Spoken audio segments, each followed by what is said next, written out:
Hi friends, welcome to our channel. We all knew that salt is one of the main elements which is added to many foods to enhance the flavor. But too much salt is linked to high blood pressure and many more health issues. So in this video we are going to know what can be used as a substitute for salt. Eating a low salt diet is an important way to take care of your heart. Most of the people eat about 3,400 milligrams of salt a day, as per a research. Most healthy people should have not more than 2,300 milligrams of salt a day.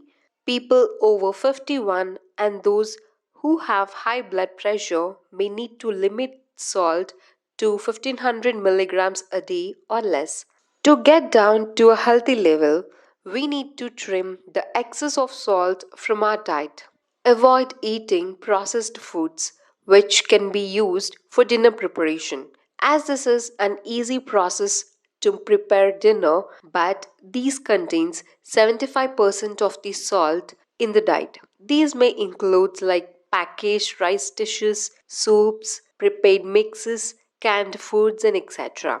If we use prepared foods, the salt content should be limited. Buying products which are labeled low salt or no salt added, even checking the nutrition labels of cereals, bread, and prepared mixes, use frozen or fresh vegetables in the place of canned vegetables, avoid cured meats like ham, bacon, pickles, olives, and other food prepared in salt. Choose unsalted brands of nuts and trail mix. Also, we can use small amounts of condiments like ketchup, mustard, and soya sauce. Even the low salt versions are often high in sodium.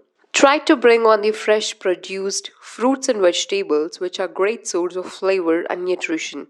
Plant based foods like carrots, spinach, apples, peaches are naturally low in sodium. Sun dried tomatoes, dried mushrooms, cranberries, cherries, and other dried fruits are bursting with flavor. We can use them in salads and other dishes to add zest instead of using salt. So, guys, try some salt free cooking and explore cooking with salt substitutes. So, these are the benefits of using substitutes instead of salt. Thanks for watching our video and please don't forget to subscribe our channel.